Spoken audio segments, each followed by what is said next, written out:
यही है इडली, प्रोटीन, पोहा एक मील। दूसरी केएफसी और बिरयानी।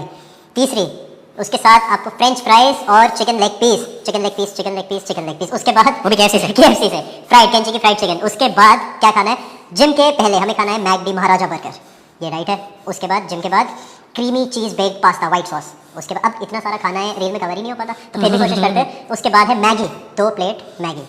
मैगी आप सबने खाई है, 2 मिनट में बन जाती है। उसके बाद क्या खाना है, आइसक्रीम 200 ml आइसक्रीम। मॉन्स्टर बनना है तो खाना पड़ेगा। उसके बाद सोने से पहले क्या है, 3 मफिन्स, ड्राई मफिन्स। सुन लिया भाई। आज की वीडियो टोटली फैक्ट्स पे बेस्ड है। डायरेक्ट वीडियो पे आ जाते हैं। तरुण सर के 7th fail trainer full day of eating share कर रहे हैं इस वीडियो में। ये इनकी डेली डाइट है, white sauce pasta, KFC chicken, French fries etcetera. इन्होंने तो कभी कैलकुलेशन की नहीं होगी कैलोरीज और मैक्रोन्यूट्रिएंट्स की, लेकिन मैं करके दिखाता हूँ। Protein 148 grams, fats 208 grams, carbs 580 grams. इतना अनरियलिस्टिक मैक्रो ब्रेकडाउन मैंने आज तक नहीं देखा किसी की डाइट में। फैट्स और कार्ब्स पे तो बाद में आते हैं, सबसे पहले प्रोटीन पे आ जाते हैं। मसल बिल्डिंग का बेसिक प्रोटीन इंटेक रूल होता है 1 ग्राम ऑफ प्रोटीन पर पाउंड ऑफ बॉडी वेट। तरुण गिल अपना वेट बताते हैं 108 केजीज। इस कैलकुलेशन से सर को मिनिमम 238 ग्राम्स प्रोटीन की नीड है फुल डे ऑफ ईटिंग में। और ये हमेशा 238 ग्राम्स नहीं रहने वाला, ये चेंज होता है आपके बॉडी वेट के अकॉर्डिंग। इनका एक वीडियो देख रहा था मैं, उसमें सर कहते हैं वेट लॉस में प्रोटीन की नीड नहीं होती। क्यों नहीं होती सर? वेट लॉस तो छोड़ो, एक नॉर्मल इंसान जो जिम भी नहीं जाता, एक हेल्दी लाइफस्टाइल जीना चाहता है, उसे प्रोटीन की रिक्वायरमेंट नहीं होती। उसे प्रोटीन नहीं चाहिए डेली बॉडी ऑफ फंक्शंस के लिए। पहली बात तो इनकी सारी कैलोरीज जंक फूड से आ रही हैं। Fats 208 grams, specially saturated fats. इतना फैट्स आपके बैड कोलेस्ट्रॉल को हाई कर देगा and gradually you will have heart disease. Carbs 580 grams, simple carbs with lots of sugar.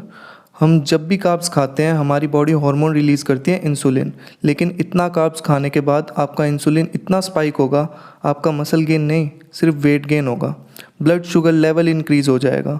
ये डाइट आपको सिर्फ हॉस्पिटल पहुंचा सकती है, हेल्थ तो बहुत दूर की बात है। इनकी डाइट में ज़्यादातर पैक्ड फूड है। पैक्ड फूड कितने अनहेल्दी होते हैं उसका एक एग्जांपल देता हूँ। जो डाइट कोक हम हेल्दी समझ के ले लेते हैं वो रेगुलर कोक से भी ज़्यादा अनहेल्दी होती है। आप उसका लेबल रीड करोगे तो पता चलेगा उसमें कितने प्रिजर्वेटिव्स हैं, किस क्वांटिटी में उसमें आर्टिफिशियल स्वीटनर्स ऐड किए हैं जो डायरेक्ट हमारे हार्ट पे इफ़ेक्ट करते हैं। डाइट कोक सिर्फ बॉडी बिल्डर्स ले सकते हैं, वो भी जब उनका कंपटीशन हो, जब वो पीक वीक में हो।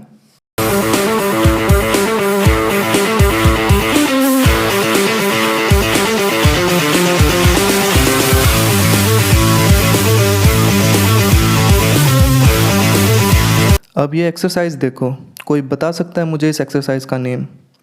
जिम में मसल्स तब ग्रो होते हैं जब हम कैटाबॉलिक फेज़ में हो और मसल्स ब्रेक डाउन हो, और मसल ब्रेक डाउन होती है कॉन्ट्रैक्शन से अगेंस्ट ग्रेविटी। इस एक्सरसाइज से आप सिर्फ बाइसेप्स पंप कर सकते हो, मसल्स हाइपोट्रॉफी नहीं। तभी आपने देखा होगा रेसलर्स का पुशअप लगाने का फॉर्म, उनका स्क्वाट्स लगाने का फॉर्म अलग होता है, क्योंकि वो स्ट्रेंथ एंड इंड्योरेंस के लिए वर्कआउट करते हैं, मसल मास इंक्रीज करने के लिए नहीं करते। बल्किंग का ज्ञान आजकल हर कोई पहन लेता है आजकल। बल्किंग में ये होना चाहिए, बल्किंग में वो होना। You do you know what bulking is? This is what you call bulking. ये होती है बल्किंग। तुम साला सोचते हो कि तुम एक दिन में 10,000 कैलोरीज खाओगे and you fucking get big. Tarun Gill, आपको कोई आइडिया है कितने एफर्ट्स लगते हैं मसल बिल्ड करने में नेचुरली? कितना हार्डवर्क और पेशेंस रखना पड़ता है? आपको कैसे पता होगा? आपने तो बस ये स्टेरॉइड्स वाली ट्रांसफॉर्मेशंस की हैं 3 मंथ्स की, जिसके बाद आप हॉस्पिटलाइज्ड हो जाते हो। उन लोगों के कॉन्फिडेंस का क्या होता होगा जो पता नहीं कितने सालों से ट्रेन कर रहे हैं। मसल बिल्डिंग चीप प्रोसेस नहीं है, हार्डवर्क, मनी, हर चीज़ लगती है। आप तो सिर्फ स्टेरॉइड्स का प्रमोशन कर रहे हो, आपको पता ही नहीं है नेचुरल डाइट कितनी पावरफुल होती है। मैं उन सभी नेचुरल लिफ्टर्स से ये कहना चाहता हूँ, अगर आप आज गिव अप कर दोगे तो आप कभी नहीं देख सकते जो आप बन सकते हो। मैं आप सबको एक एग्जांपल देता हूँ नेचुरल बॉडी कैसी होती है। मुझे फ़ोटोज़ क्लिक करना नहीं पसंद, बट जब मैंने जिम जाना स्टार्ट किया था तब मेरी एज 14 थी। तब मैंने ये गोल रखा था आज से 2 साल बाद फ़ोटो क्लिक करूँगा, और मेरे 2 साल का हार्डवर्क ये है। आपको इसमें इतने मसल्स नहीं दिखेंगे, बट इस एज में इतने ही मसल्स गेन होते हैं। थोड़ा बहुत डिफरेंस हो सकता है बॉडी टू बॉडी, क्योंकि हमारी बॉडी इस एज में इतने हॉर्मोन्स ही प्रोड्यूस नहीं करती। और मैंने फिर कभी वर्कआउट स्किप नहीं किया, डाइट एंड न्यूट्रिशन पे पूरा फोकस किया, और 18 to 19 की एज में मेरी बॉडी में एक मेजर इम्प्रूवमेंट आया। जैसे मैंने बताया था, मुझे पिक्स क्लिक करना नहीं पसंद, बट जितनी भी है दिखाता हूँ। स्टार्टिंग में मेरा सबसे वीक पार्ट था बैक, पर मैंने बहुत एफर्ट्स लगाए और बैक मेरा सबसे स्ट्रॉन्ग पार्ट हो गया था। मैं जिस जिम में जाता था उसके ओनर मिस्टर डेली थे, सिल्वर मेडलिस्ट। वो मुझे एक चीज़ बताकर दो चीज़ पूछ लेते थे, न्यूट्रिशन और डाइट के रिगार्डिंग। नेचुरल बॉडी में ऐसे ही चेंज आता है। आपको 1 साल हुआ होगा वर्कआउट करते हुए, बट कोई मेजर चेंज नहीं आया होगा, बट आपको पता भी नहीं चलेगा, और 1 साल बाद शायद आपकी बॉडी बिल्कुल चेंज हो जाए।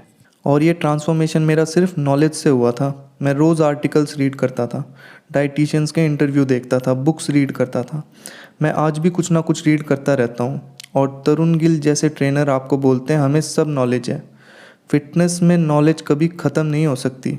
एक अच्छा ट्रेनर एक लर्नर होता है, वो आपको कभी नहीं कहेगा मुझे सब पता है। पढ़ाई इन्होंने की नहीं फिटनेस के बारे में, और कहते हैं हमें एक्सपीरियंस है 10 साल का।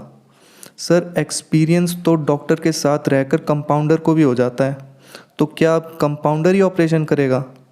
ऑब्वियसली नहीं कर सकता, उसे अथॉरिटी नहीं होती। इंडिया में अवेयरनेस की ज़रूरत है, नहीं तो ये ऐसे स्कैम्स करते रहेंगे।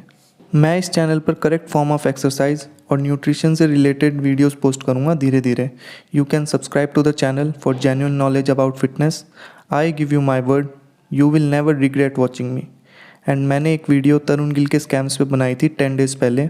आप वो वीडियो ज़रूर देखना लास्ट तक, आपको एक आइडिया तो हो जाएगा ये लोग कैसे स्कैम्स करते हैं फिटनेस में। Thank you.